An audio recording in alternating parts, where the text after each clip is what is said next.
Joe Rogan Podcast, check it out. The Joe Rogan Experience. Train by day, Joe Rogan Podcast by night, all day.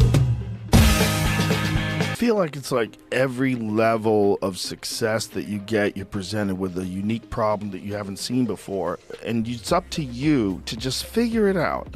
Just figure it out. What are you doing this for? And I think that applies to everything. I know it applies to comedy. It definitely seems to apply to music. I think it probably applies to everything.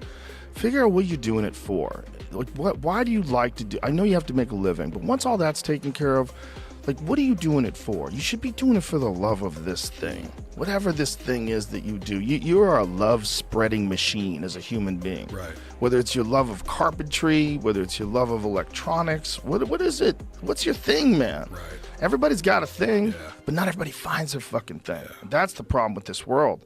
So people get trapped in something that's not their thing, and that's what they are now. And they don't ever get to express themselves in a way that would make them feel good. Well, for me, I always call it the why. And it's like what you said, even with the music. And that's what happened with those 70 songs. When the why comes down to, oh, this is catchy, or this is a good song, I'm past the point of like, I want to help people, Joe. Like, my music has always been therapeutic. My music has always been for people. What got me into music was my mother. So my mother was a woman who struggled with extreme mental health issues and drug addiction. And she would never come out of her room, Joe.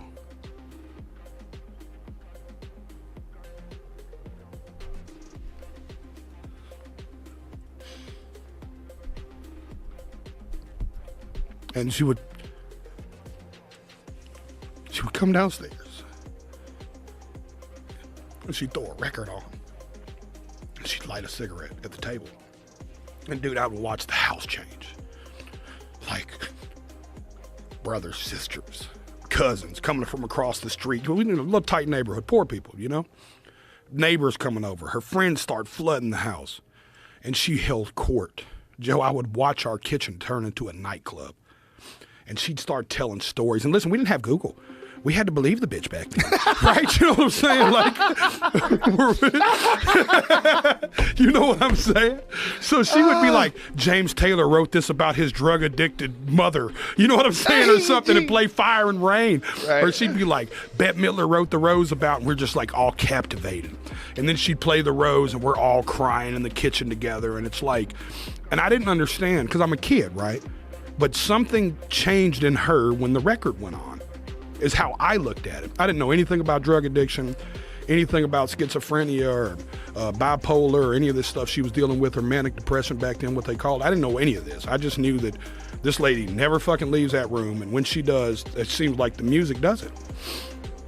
So I spent my whole life writing songs for her, right? I was like, I kind of indirectly was like writing these songs for the addicted and the broken. You know what I mean? Because that's what I was seeing. Yeah. So it's like I found purpose in the music.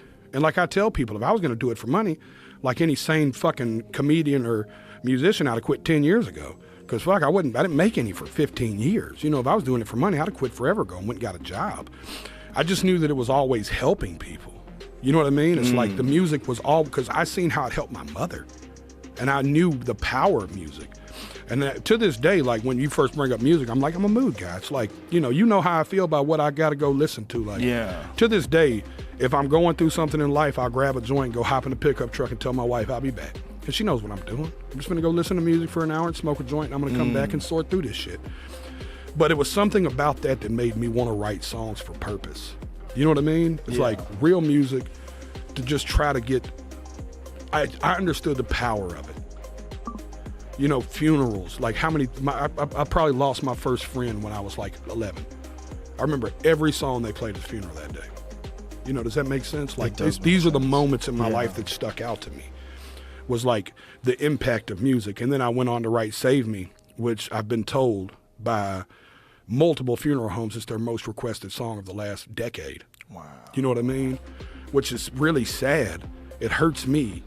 But it makes me feel so good that that's there to help somebody in that moment. Yeah. So for me, if I'm listening to a record, Joe, back to your why. It's how this started, right? It's like if I'm listening to a song or I wrote a song and the why is like, it's just cool, fuck that song, man. Like, who does this exist for? You know what I mean? Like, what am I doing? Now, sometimes the answer is just as simple as like, yo, we just need a party record. That's cool too. But just make sure you have a why. And if the why is money, you got the wrong why, and this song will never fucking work anyways. You know what I mean? And that's how it's always worked for me. Which is like I was telling you out there, I want to tell you the story about how my music changed. I was doing DMT. We were up in Iowa. And I had done, we were in Nebraska. We were at a KOA truck stop. I'm in a camper. We're driving one of them big campers, right? We just toured with ICP. I've been on like, oh boy, oh dude, I did 3 tours with ICP. They were fucking boy. awesome. It was the white dude. Listen, I played at the Gathering of the Juggalos one time, Joe. Listen, and from stage, I seen a girl getting her back blown out on a fence, getting fucked. I'm in the middle of a set. There are people to this day. I'm on Good Morning America, and they're like, "What's the wildest?" Talking to the people from